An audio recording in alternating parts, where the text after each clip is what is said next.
Good afternoon, folks. It's Dave here from the iReady podcast, giving you my post-match reaction to the game that we've just witnessed in Livingston at the Tony Macaroni Arena in the league, in which thankfully Rangers have ran out by 2-0 winners.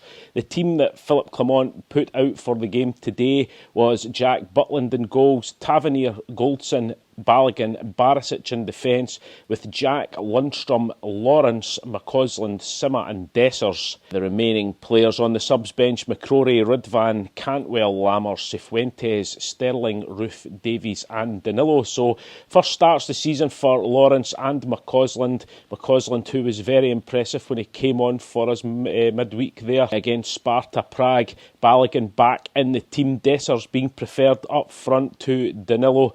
Maybe just to get some players a bit more rest. They've had a lot of games recently, and certainly the bench looking a bit more healthier, which was good. Now, going by the manager's comments at the start of the game, criticising the timing of the game today being a 12 o'clock kick-off, with Rangers having played that huge European game on Thursday night, not the best timing, and quite rightly saying the powers that be in Scottish football should be doing as much as they can to help their teams in Europe. It certainly doesn't look that way. And then also criticising the plastic pitch at Livingston. We knew it was going to be a hard game for Rangers, especially with the amount of injuries that we've had, going to play Livingston on the plastic pitch, and the manager making comments of, there's no top league in Europe has any sort of artificial surfaces. This is an argument that's went on for a long time, folks, and it'll go on for a lot longer. But getting back into the game, certainly in the first 10 minutes, Rangers with all the possession.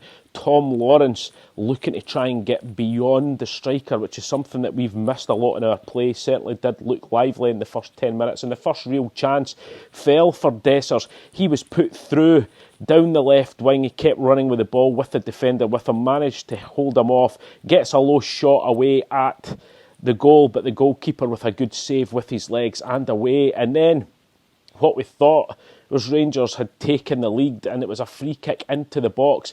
Dessers, he goes for the ball, the keeper drops it, it falls to Balogun at the back post. In the air, he heads it back across, and a simple tap in for Connor Goldson.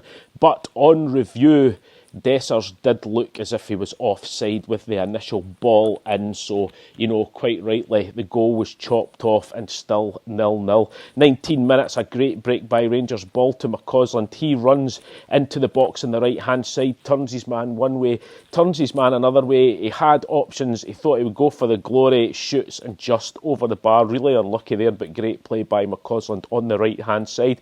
And then on the 22nd minute, the three words that we all love to hear: penalty to Rangers. And it was McCausland. He gathers the ball inside the Rangers box. He gets to the byline. The goalkeeper with an outstretched arm. A slight touch on McCausland. There wasn't much in it, guys. I'll be honest with you. If there was a touch, it was very faint. But McCausland goes down. The referee gives the penalty. And James Tavernier steps up. But blasts the ball wide of the goal, and it is still 0-0. But we only had to wait 3 minutes later before we did finally break the deadlock, and it was the man that I'd mentioned a minute ago, Cyril Dessers, who got the goal. It was Rangers back in their own defence. They win the ball back from Livingston. The ball falls to Tom Lawrence, and he plays an incredible through ball to Dessers, who runs sort of down the sort of left-hand side of the Livy half. He runs into the box, the defender's still with him, the defender makes the sliding tackle, Dessers gets the shot, it deflects off the defender and goes past the goalkeeper and rolls into the back of the net. It was it was well played by Dessers. He got the shot on, he was meaning to shoot, so definitely give him the goal there. Delighted that we took the lead after squandering the chance a few minutes ago. 32nd minute, Borna Barisic, he finds space on the left-hand side from another great Tom Lawrence low cross.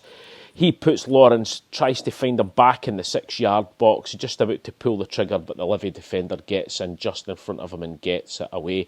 35th minute, Rangers on the break. Tavernier with the through ball to Dessers, who collects it and he shoots just past the post, but offside in any case. The one thing that we've criticised Dessers for a lot is the amount of times he's offside, and once again it happened.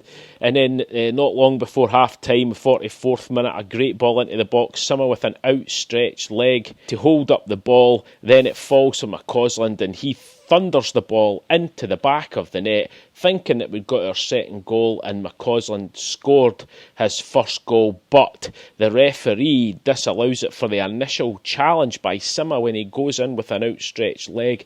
Very harsh on Sima, I've got to say. The defender was pulling him back.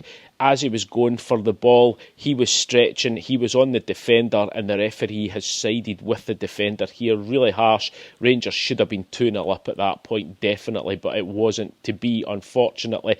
And then 3 minutes into added on time at the end of the first half, great one-touch play by Lawrence to Tav, back to Dessers in the box. He shoots, but a great save by the Livy goalkeeper, and they clear the ball. So into half-time, Rangers by far the better team in the first half. I can only remember Butland maybe having to touch the ball a couple of times in the first half. Livy really just trying to make it hard for us, but with the simple things, like I said, Dessers needs to work on his offsides big time. I think it would add a huge dimension to his game if he was just to work on that a bit harder. Hopefully that'll happen during the international break, because I feel that that's what was letting us down in the first half. But into the second half, and really Livingston going for damage limitation. Now they're getting beat 1-0. I don't know if they just thought they would just shut up shop, and hopefully in the last 10 minutes we might get a breakaway. But there's certain points in the match we're watching. Livingston certainly had 10 men behind the ball most of that second half. Nothing much happening. The game very stop-start. The 60th minute, a substitution. Danilo, he comes on and straight swap for Dessers. He is off. The 64th minute, Barisic with a low cross to Lawrence on the edge of the box. He backs heels it to Lundstrom, who shoots over the bar. Great chance. Again, Lundstrom, he's been rejuvenated under Philip Clement, but shooting has been woeful. Another thing I'm hoping that we can get working on, because Lundstrom gets into some great shooting opportunities, but his shooting recently has really let him down. 70th minute, not a great deal of chances in the second half. Very stop-start. Lots of players going down injured. But then 73rd minute, Borna Barisic with the ball on the left-hand side. He puts the cross in towards Connor Goldson, who goes up with the Livingston defender. But the Livingston defender, he leads with his arm. The ball clearly comes off his forearm, and away up, a quick check of VAR with the referee, and it is a clear penalty to Rangers. 75th minute, Tav steps up and blasts the ball into the net. 2-0 to Rangers. Then after that, it was a substitution for Rangers yet again, and it was McCausland and Lawrence off, Lammers and Cantwell on. In the 89th minute, a half-chance snapshot from Danilo at the edge of the box, but just over the bar. 90th minute, another two substitutions, Jack and Sima off, Ridvan and Cifuentes on. And then 9 additional minutes to play due to all the VAR checks that were going on, a few injuries also. 97th minutes, Lammers with a ball out to Cifuentes on the right wing. He fires on a low cross to Danilo. He turns and shoots, but a great save by the goalkeeper at his near post and out for the corner, which didn't come to much. So Rangers then running out 2-0 winners today. Is a very good victory, an excellent first half with almost every attacking chance going through Tom Lawrence. He was excellent in the first half, I have to say, for a guy who's been out for so long. Coming back to full fitness, I think that's what we're needing, is his presence just behind the striker. He certainly is running off the ball, trying to get beyond, was superb. Second half, more laboured by Rangers. Livy really just trying to shore up their defence, playing 10 behind the ball. But all in all, Rangers in complete control, and Butland being a spectator for certainly the whole of the second half and most of the first half there. So we will take it. We knew it was going to be a stuffy game, a difficult game, but delighted with the 2 points. I'm sure the manager will be the same. And there is an international break coming up soon, so it gives the manager a chance to get some players onto the training ground, get some players back who have been injured and out for a while, because we do have a huge run of games coming up when we come back from the international break. It is going to be difficult, but like I said, the 2 points today was all that matters, and taking some some positives from some of the players coming back. You know, that was really good. And the resurgence of young McCausland on the right wing, I thought he was excellent. So anyway, guys, Derek and I will be back soon with our main pod. Hopefully we'll be getting that recorded over the next few days. So you enjoy the rest of your day, and we will speak to you soon. Take care, folks, and bye-bye.